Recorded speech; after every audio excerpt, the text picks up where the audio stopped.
Welcome to Study IQ. My name is Amit Varidi Kilor. There is probably a reason कि आप या मैं, हम में से कोई भी लोग स्पेस में क्यों नहीं गए हैं। मतलब ज़रूरत पड़ने पे हमने ट्रेन में सफ़र किया है, गाड़ी में भी सफ़र किए हैं, बस में सफ़र किया है, एरोप्लेन में भी सफ़र कर सकते हैं। बहुत ज़्यादा एक्सपेंसिव नहीं है, 2-3 हज़ार 4 हज़ार रुपये की टिकट आती है एरोप्लेन की भी।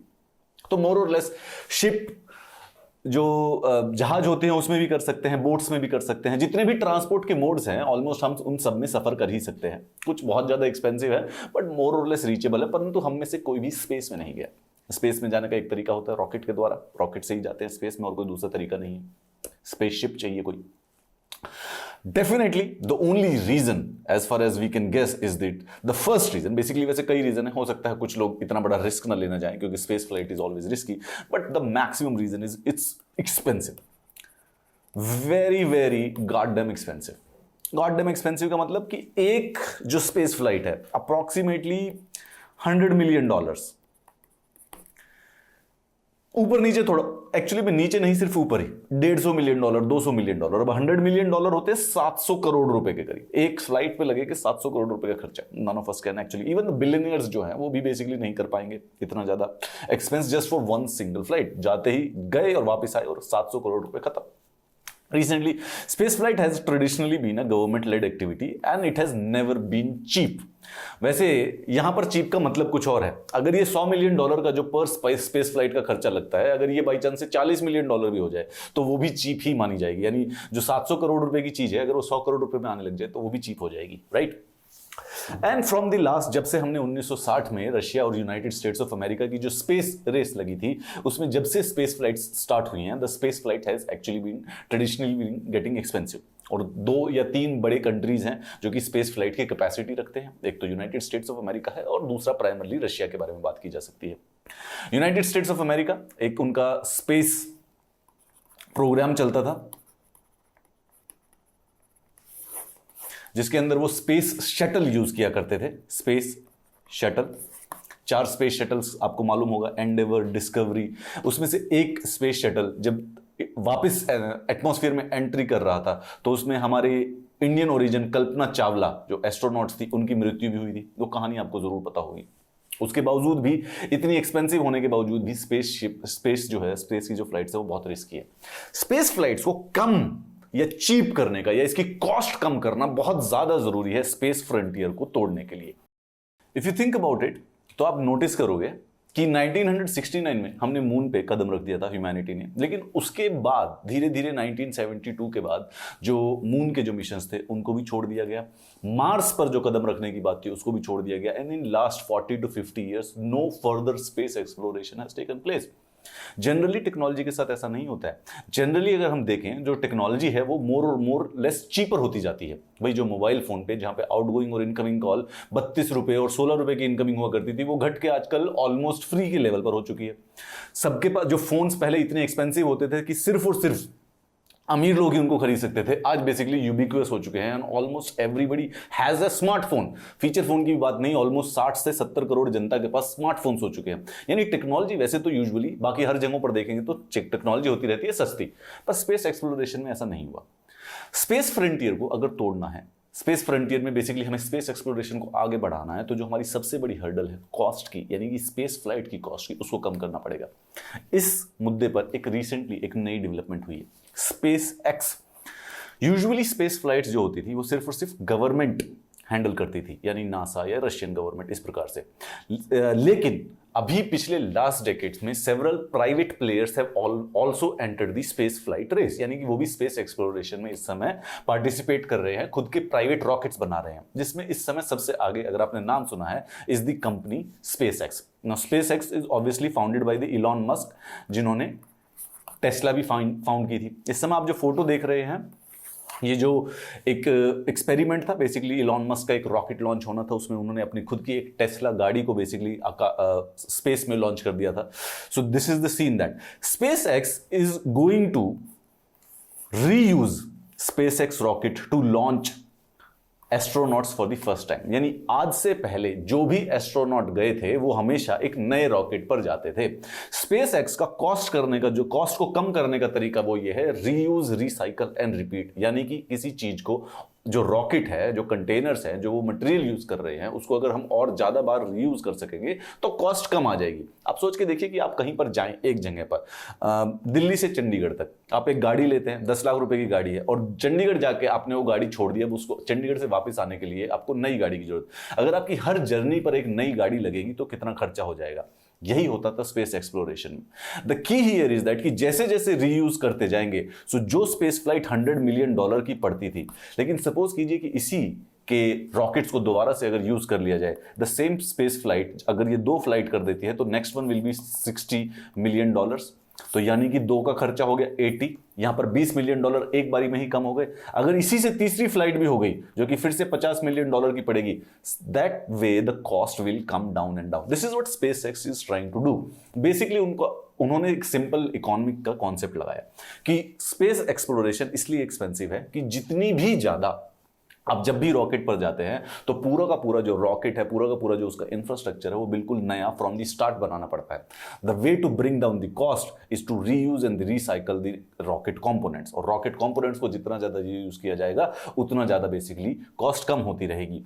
For the first time they are doing it with the astronauts. SpaceX का जो रॉकेट था, ड्रैगन कैप्सूल और फाल्कन रॉकेट, रॉकेट का नाम फैल्कन है और जहां पे एस्ट्रोनॉट्स बैठते हैं उस कैप्सूल को कहा जाता है ड्रैगन कैप्सूल। ये दोनों के दोनों पिछले साल एस्ट्रोनॉट्स को लेकर गए थे International Space Station. The same have been recovered and will be reused to launch these 4 astronauts to the International Space Station. The capsule launched the first SpaceX crew last May, while the rocket hoisted the second set of astronauts who are still at the space station. यानी कि same capsule को और same rocket को दोबारा use किया जाएगा इन 4 astronauts को launch करने के लिए। यानी कि this is the first step in bringing down the cost of the space flight. SpaceX and NASA इस समय असेस कर रहे हैं कि जो फैल्कन रॉकेट है कितनी बार यूज किया जा सकता है। The same Falcon rocket is right now being used by NASA to supply the International Space Station. उसमें असेस किया गया है कि इसको अप्रोक्सीमेटली 10 बार यूज कर सकते हैं। 10 बार अप्रोक्सीमेटली इसको यूज किया जा सकता है for the 10 flights for station supply runs and recycles. अब इसके लिए एस्ट्रोनॉट्स के लिए कितनी बार किया जा सकता है? स्पेस एक्स का अंदाजा है कि मिनिमम इसको 5 बार के लिए एस्ट्रोनॉट्स को भी बेसिकली इंटरनेशनल स्पेस स्टेशन के पास ले जाने के लिए किया जा सकता है। आप सोच के देखिए कि कितनी ज्यादा कॉस्ट कम आ सकती है अगर 10 बार यूज होता है। इससे पहले जो भी गवर्नमेंट रन रॉकेट्स होते थे वो हमेशा हर एक फ्लाइट का सेम कॉस्ट आता था, तो $100 मिलियन लगते थे। अब $100 मिलियन लगते थे तो 10 के हिसाब से $1000 मिलियन का खर्चा पड़ गया 10 फ्लाइट्स का। Space x is using the same rockets, तो ये जो $1000 मिलियन का जो खर्चा था ये कुछ नहीं तो घट के 200-250 मिलियन यानी 1/4 का बेसिकली घट के खर्चा हो जाएगा। विच मीन्स अगेन एफिशिएंसी बढ़ेगी और बेसिकली स्पेस फ्लाइट्स और स्पेस एक्सप्लोरेशन को और ज्यादा वो मिलेगा। इन केस अगर आपको इस क्लास का पीडीएफ चाहिए तो इस टेलीग्राम चैनल पर जरूर ज्वाइन कीजिएगा। But however this is a very interesting conversation. हम इस टेलीग्राम चैनल पर इसके लिए वॉइस चैट भी करेंगे related to the space and Elon Musk idea about going to the Mars and more importantly what private players are right now doing in to bring the cost down of any space. क्या ऐसी possibility exist करती है आपके according, या ये utopia है कि आने वाले समय में आज से 10 साल या 20 साल के बाद स्पेस फ्लाइट इतनी चीप हो जाए कि मोर और लेस नॉर्मल ह्यूमन बीइंग्स भी बेसिकली उसको कर सके। अब उसका इतनी चीप होने का ये मत सोचिएगा कि बेसिकली पर्सनली कोई भी नॉर्मल आदमी भी कर पाएगा। मतलब अप्रोक्सीमेटली लेट्स से कि $2 मिलियन की हो जाए।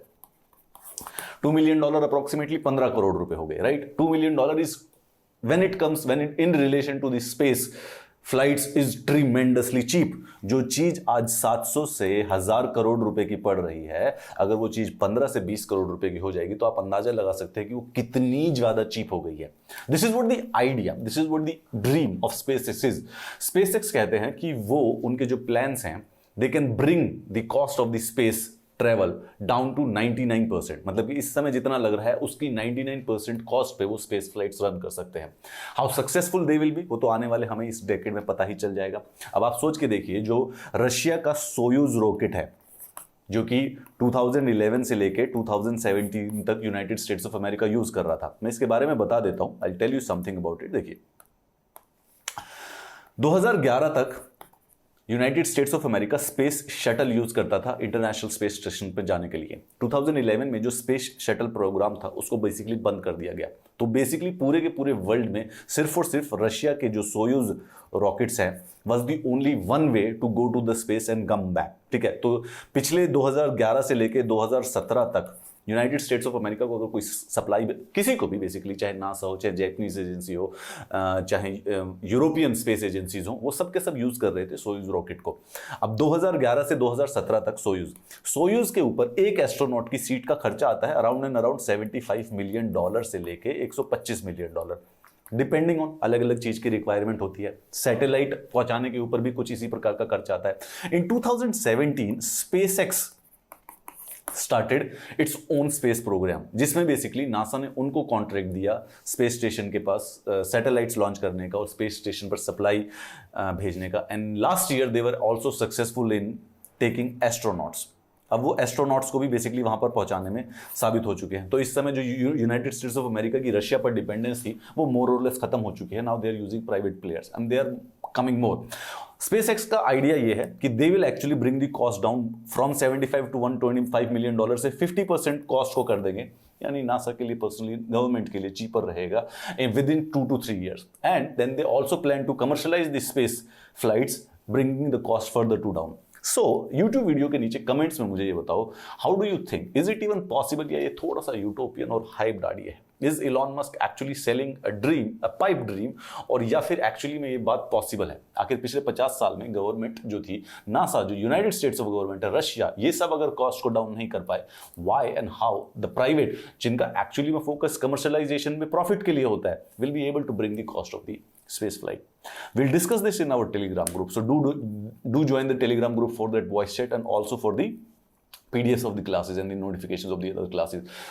बाकी कोई बात हो तो आप मुझे इस YouTube वीडियो पर जरूर कमेंट्स करके बताएंगे। Have a nice day.